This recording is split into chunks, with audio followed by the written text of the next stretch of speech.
नमस्कार दोस्तों, जय श्री राधे, जय श्री कृष्ण। आज बात करने वाले हैं वृष राशि फल जनवरी 2022 के बारे में। जनवरी से फरवरी का महीना आपके लिए कैसा रहने वाला है। 10 तारीख से और 8 तारीख तक का जो मुहूर्त है आपके लिए किस प्रकार के योग बनाएगा। सबसे पहले हम बात करेंगे आपकी लव लाइफ के बारे में और दूसरे विषय पर हम बात करने वाले हैं आपके विवाह योग के बारे में। तो मित्रों, यदि आपने अभी तक इस चैनल को सब्सक्राइब नहीं किया तो सब्सक्राइब करें, लाइक करें, बेल आइकन को प्रेस करें ताकि आने वाली वीडियो आपको सहजता और सुलभता से प्राप्त हो सके।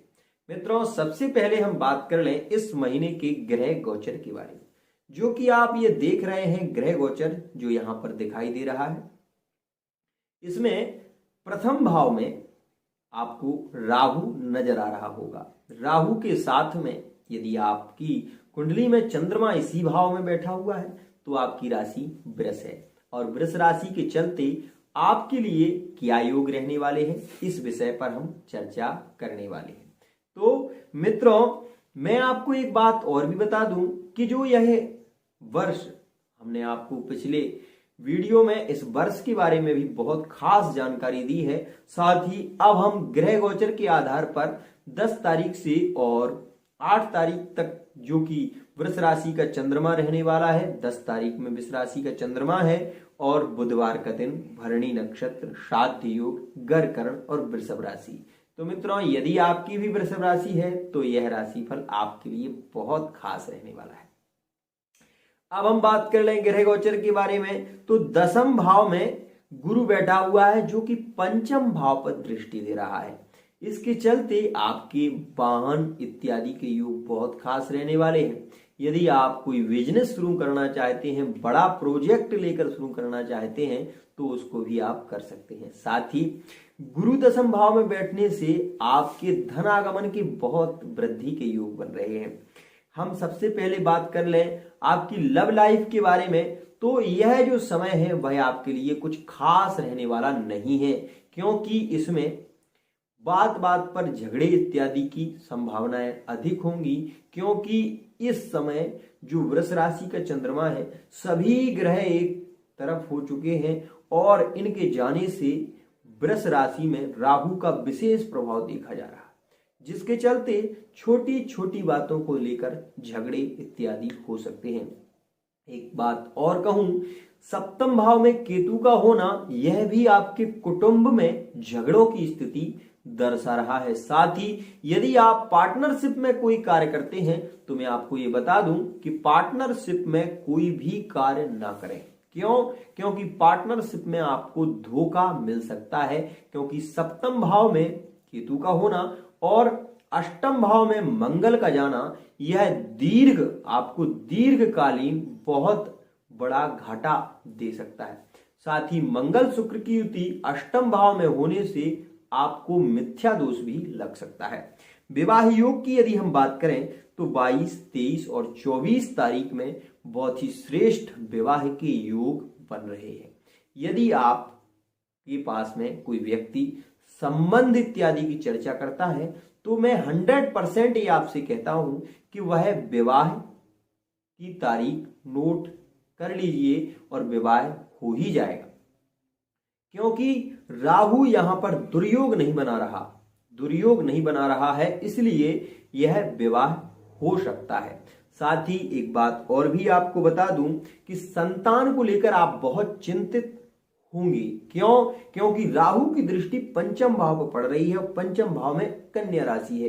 कन्या राशि के चलते एक स्थिति और भी होगी, जो गर्भवती महिलाएं हैं उनको कन्या ही उत्पन्न होगी, उनके बालक नहीं हो सकता।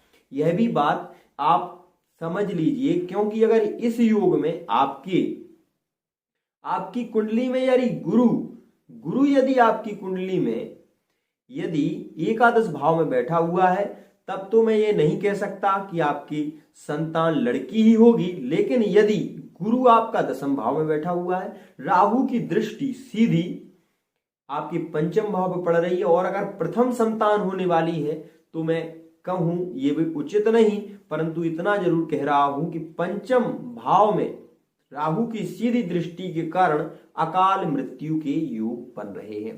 तो इसको लेकर आप थोड़े से सतर्क रहिए और साथ ही अपनी पत्नी के द्वारा एक भोलेनाथ जी का अभिषेक अवश्य ही कराइए, क्योंकि राहु की जब भी दृष्टि पंचम भाव पर पड़ती है तो वो रक्त विकार देता है और जिससे अकाल मृत्यु के योग भी बनते हैं।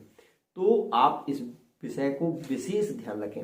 साथ ही मैंने आपसे कहा था कि नौकरी के योगों को लेकर भी मैं कुछ चर्चा करूंगा। तो 10 तारीख जो कि मैंने आपको बताई है, तो 10 तारीख जो है उस 10 तारीख में वृषभ राशि का चंद्रमा है और 11 तारीख में वृषभ राशि का चंद्रमा है। 12 तारीख में भी दोपहर तक वृषभ राशि का चंद्रमा रहने वाला है। इन 3 दिनों में यदि आप गणेश जी का दूर्वा से अभिषेक करते हैं तो आपके धनागमन के विशेष योग रहने वाले हैं।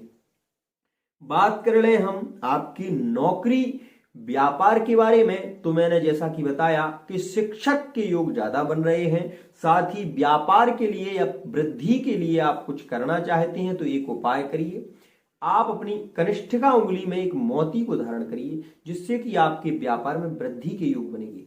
साथ ही आप यदि राहु के लिए कुछ कर सकते हैं तो आप राहु का दान करिए। 1.25 किलो उर्द का यदि आप दान करें तो आपके भाग्य भाव को ये राहु की योग को बदल सकता है और साथ ही आपकी संतान के योग जो चल रहे हैं, संतान के बाधा भी कोई नहीं होगी। मैं आपको एक विशेष रूप से कहना चाहता हूं कि यदि आपकी वृष राशि है और कोई स्त्री वृष राशि की है, वो गर्भवती है, तो उसके लिए यह समय जो है बहुत ही संभल कर चलने का है, क्योंकि राहु पंचम भाव में दृष्टि दे रहा है, जिसके चलते अकाल मृत्यु के योग बन रहे हैं।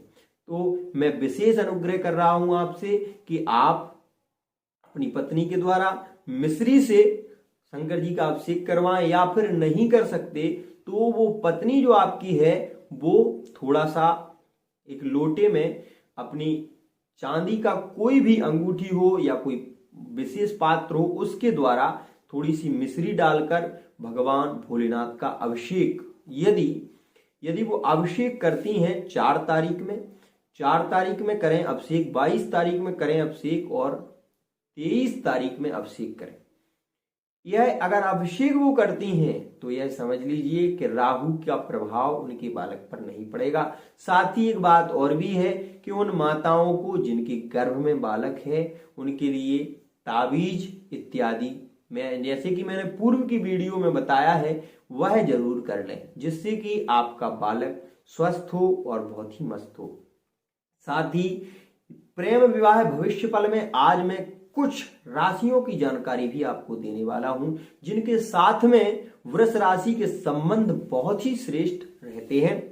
तो मिथुन राशि बहुत श्रेष्ठ संबंध रहते हैं वृषभ राशि के, मिथुन राशि में, मकर राशि में, मीन राशि में और कुंभ राशि में इस समय बहुत ही श्रेष्ठ संबंध देखे जाएंगे। साथ ही सिंह राशि में सामान्य संबंध देखे जाएंगे, धनु राशि में भी सामान्य संबंध देखे जाएंगे। छोटी छोटी बातों को लेकर वृष राशि के जातक वृश्चिक राशि के जातकों के साथ में विवाद इत्यादि होने की संभावनाएं भी विशेष रहेंगी।